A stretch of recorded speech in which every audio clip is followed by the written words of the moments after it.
Good morning, detectives. Today for our read aloud, we're going to do Something from Nothing by Phoebe Gilman.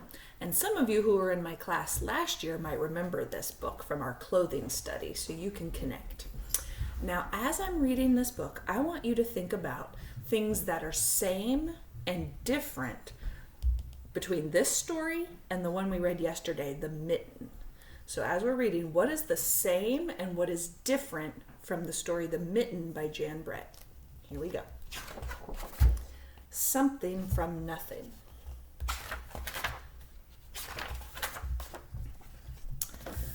When Joseph was a baby, his grandfather made him a wonderful blanket to keep him warm and cozy and to chase away bad dreams. But as Joseph grew older, the wonderful blanket grew older too. One day his mother said to him, "Joseph, look at your blanket. It's frazzled, it's worn, it's unsightly, it's torn. It's time to throw it out." So look at the bottom, the illustrations. There's a little family of mice at the bottom, and they have their own story that happens all throughout the book.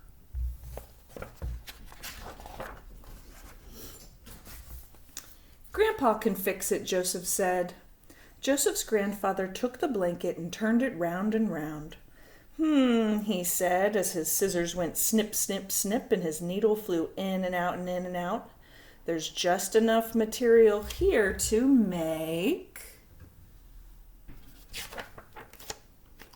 a wonderful jacket." Joseph put on the wonderful jacket and went outside to play. But as Joseph grew older, the wonderful jacket grew older too. One day his mother said to him, "Joseph, look at your jacket. It's shrunken and small, doesn't fit you at all. It's time to throw it out."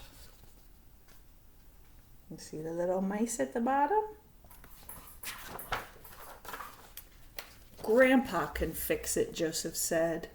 Joseph's grandfather took the jacket and turned it round and round. He said, as his scissors went snip, snip, snip, and his needle flew in and out and in and out. "There's just enough material here to make..." Do a prediction what he might make next?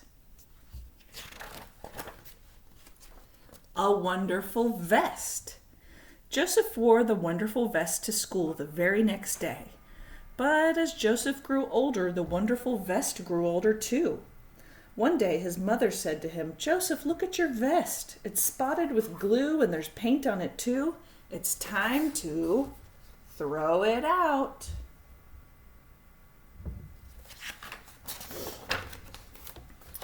"Grandpa can fix it," Joseph said. Joseph's grandfather took the vest and turned it round and round. He said, as his scissors went snip, snip, snip, and his needle flew in and out and in and out.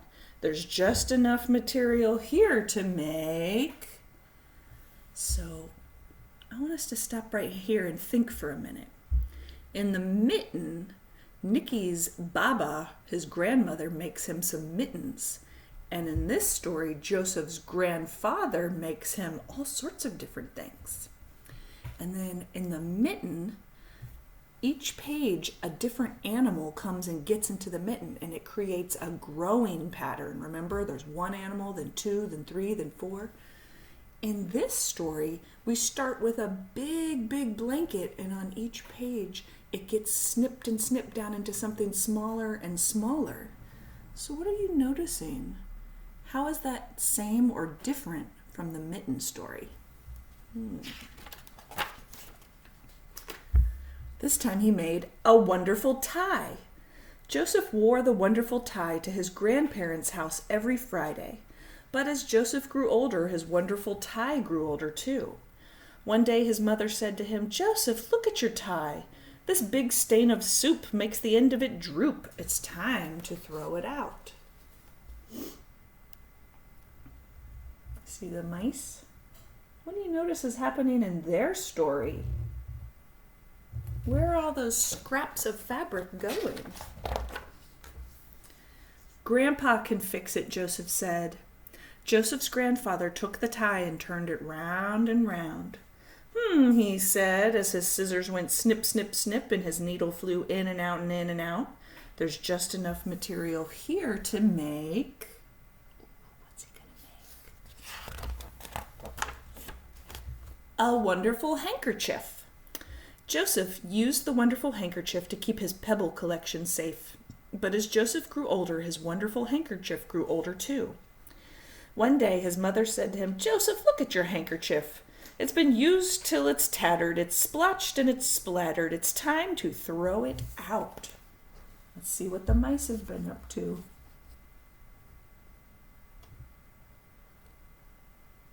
They have clothes and furniture and bedding all made out of Joseph's old scraps of fabric. "Grandpa can fix it," Joseph said. Joseph's grandfather took the handkerchief and turned it round and round. He said as his scissors went snip, snip, snip and his needle flew in and out and in and out. There's just enough material here to make a wonderful button. Joseph wore the wonderful button on his suspenders to hold his pants up. One day his mother said to him, "Joseph, where's your button?" Joseph looked. It was gone. Oh man, where did it end up? Where did it go? He searched everywhere, but he could not find it. Joseph ran down to his grandfather's house. "My button, my wonderful button is lost." His mother ran after him. "Joseph, listen to me."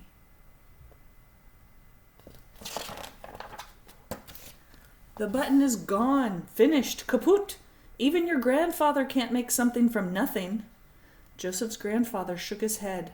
"Sadly, I'm afraid that your mother is right," he said. The next day, Joseph went to school. He said as his pen went scritch, scratch over the paper. There's just enough material here to make... Do you have a prediction? What's Joseph making? He's writing something on paper. A wonderful story. And look, the little mouse family, they made a table out of the button. All right, friends, so what did you notice was same and different from this story to the mitten? Was there a pattern in this story too? And how was that pattern different from the mitten story? Talk with a grown-up in your family and let me know. And then I would love for you to draw a picture of something that you think Joseph's grandfather could make out of the wonderful blanket. So we know he made a blanket, a jacket, a vest, a tie, a button, a handkerchief. What else could he have made from it? What would you make out of a big, beautiful, special blanket? Draw a picture and send it to me. And give me a call if I haven't talked to you in a few days. Bye, guys.